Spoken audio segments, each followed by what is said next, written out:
So today I'm going to talk to you about focus and concentration and how important it is in the journey of self-realization and the process of creation. So in the spiritual journey, there are times in the alchemical process where we are asked to kind of just sit back and allow things to happen, allow things to move. And there are other times where we are asked to have a more active role in the process. And I personally was always really good at open focus meditation, allowing, letting go. I'm a very good receiver. But for me, more of my initiation in this lifetime has been taking a more proactive role in the process of alchemy. And focus and concentration is a huge part of it. So I'm going to share a very powerful experience that I had that initiated me into like the realization of focus and concentration. So I went to a school. I guess you could call it a mystery school. They don't call themselves that, but for lack of a better word, that's what it is. And I did a meditation with a group that I was with, and it was called 40 Days and 40 Nights in the Desert. And so we got on the floor and we closed our eyes and we went into this astral world where we were walking through a desert like Jesus. And it was cool because obviously we did not meditate for 40 days and 40 nights, but we meditated for hours, and we had this internal clock, like kind of like a calendar saying you're on day 1, you're on day 2, you're on day 3, you're on day 4. And like the night sky would come, the morning would come. It was really awesome. But what happened during the meditation was every fear that we had appeared externally in the desert. So monsters, demons, stuff would come out of the sand, like in Beetlejuice, like that big snake. The floor would open up. Basically everything possible that would try to distract us from our goal of getting through the desert. And all of our fears pushed outwards, right? All of these monsters represent the aspects of ourselves that are dying, that have in the past had a hold on us, that are able to distract us, right? So maybe confusion can distract you. Maybe nostalgia can distract you. Maybe fear of loss can distract you, right? All of these things distract us from embodying our divine nature. And so we were walking through the desert and all these things came out, right? These Egyptian looking things, like I said, the big snake, like everything you could possibly imagine. And the initiation was to like stay focused, stay in trust, stay in the realization of like, I can do anything, I'm capable, I can do this. So get over the fear and, you know, if the floor opens up, fashion a bridge, like this energy of capability, right? In the physical world, you know, if the floor opens up, you might not be able to create a physical bridge, but you can in your mind, right? Like in your mind, you can have this energy of like, I don't care if the floor opens up in front of me, like I can make a bridge across it. I can do that. And so this initiation was so powerful because it's like all of our internal demons were pushed outward and they tried to distract us, get our attention, and we just kept walking. We kept walking, kept walking, kept walking, kept walking. And this process is like a metaphor of how to live life. The goal, getting through the desert, at least to me, is getting through, it could be a situation, a health crisis, but it's really more deeply getting through the distractions of the old aspects of myself that pull me into low energy, pull me into the past, pull me into time instead of being in the present moment, in the mystical present moment. So, you know, 40 days and 40 nights, if you're in the desert, right? If you're walking through a health crisis, if you have had a spiritual awakening and it doesn't seem like there's any water to drink, right? There's no plan, you don't feel capable or able to go back to a normal conventional life, which is it's normal and part of the process, yet your mind doesn't have a plan. It can't have a plan because this is not a known thing. The mind can only project the known into the future. So even though you can get a sense of and a vision of where you're going, you're not supposed to have a plan. You're supposed to just trust the present moment and trust yourself as an extension of source that is flowing energy into the world and that has an authentic expression. So, but if you are moving through a health crisis, right? I've heard so many testimonials of people saying like they were on a healing journey and their cancer disappeared and came back multiple times. And the way they processed it was they stayed focused and they were like, well, clearly there's something I haven't seen, something I'm letting distract me. Maybe I haven't mastered my emotions. Maybe I'm still allowing myself to blame. And so they took it as an opportunity to become this blameless, empowered person. And every time there would be an appearance of something fearful, whether it was a symptom, a blood result, they would say, no, like, I know what I'm doing here. I'm coming into my true nature, and anything that appears in the physical world that is a reflection of my past, I have no obligation whatsoever to give it any power. And it can be hard. I acknowledge, like the body wants to survive, and like we've been told that if you have this result or this symptom, like it's not good. And let me just tell you something. I've seen case after case after case of things completely disappearing. It's all about consciousness. It's all about getting your power back to yourself and no longer giving your power away to anything other than to anything in the external world, because you are source. Any giving your power to anything other than your own source is a diminishment of yourself.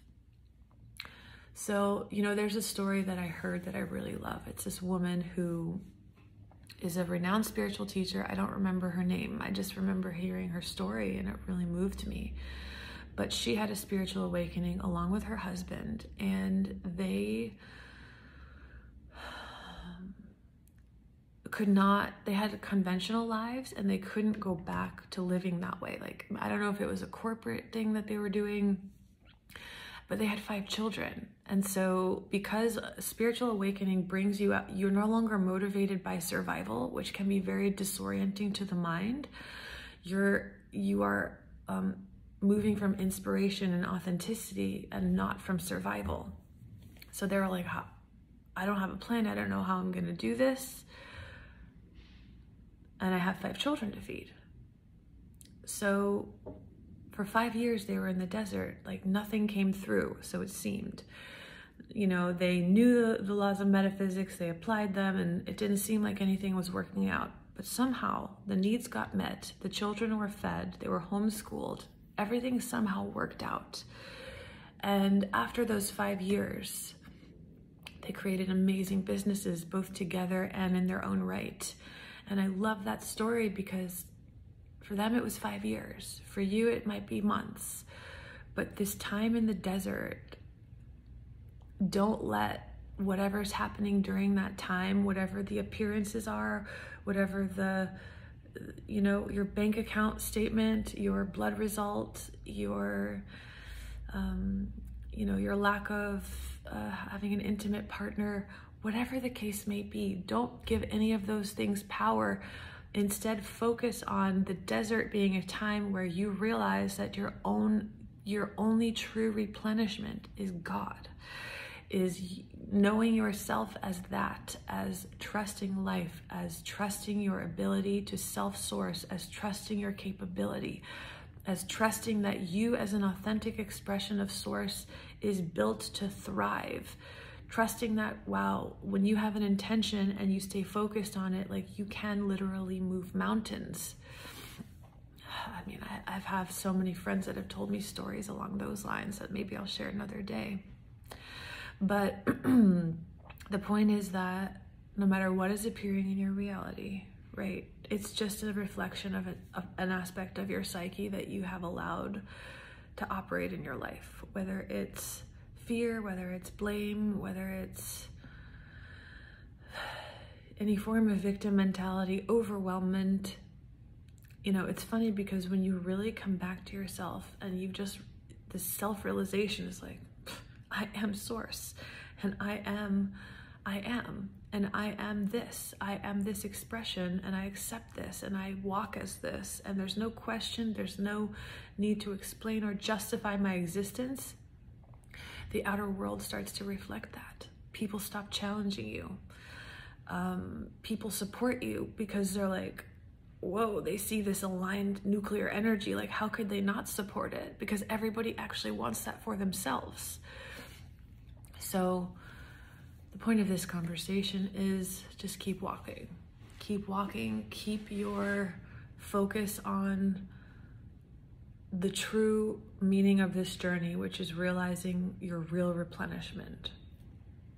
Trust, love, knowledge.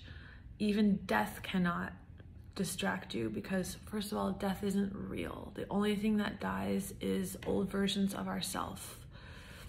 We just continue to evolve forever. And anything appearing in reality, anything appearing physically that seems to reflect lack, give it no power. Give it no power. Just remember who you are. That's really the whole point of this. It's not even to get to the end of the desert. Although I have to say, I mean, I guess part of it is getting through the desert, right? It cannot always be night. That wouldn't make sense in this universe, right? Things are always changing. But so for me, at the end of that meditation, we all the women in the group had a unique experience. For me, at first, everything went totally black. Like, I was walking through this desert, it was very vivid, and then all of a sudden, boom, lights out. And then I saw this Merkaba. It was like a blue Merkaba, and Merkaba is like a chariot. It's like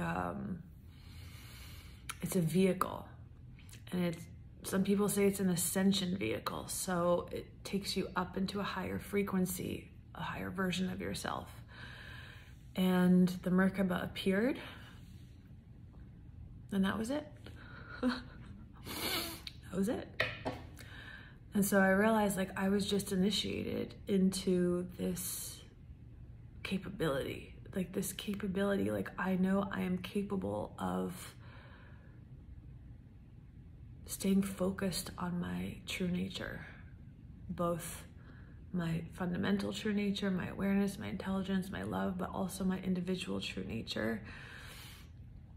And I know that I am built, and within me are everything that I need to thrive and be happy.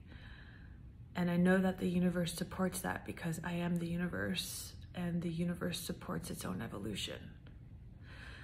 So ask yourself, like, are you in the desert right now? Can you play this game with yourself where make it about who you are and staying focused on the being that you want to be, and establishing a really solid connection to your source, and just letting all the appearances of the world just be appearances. Give them no power. Give them no power to distract you from walking as the energy that you want to be in this world. So yeah, that's the 40 days and 40 nights in the desert. It's a powerful metaphor, and I think it's a pointer. It's an instruction that was like handed down to us as like, it was guidance. It's saying, like, look, this is part of the process. All the uglies are gonna come out and try to distract you, unseat you, but they have no power because they're just images. They're not, you as the consciousness created them, and you can create something new. And you are in the process of creating something new, and just trusting that and letting those images disappear into the nothingness from which they came. All right, that's empowerment. So yeah, this came through really strong this morning. I really wanted to share this because it was super powerful for me. And I figure if it was powerful for me, it might be powerful for someone else. So I hope you enjoyed this message, and I hope you have a beautiful day.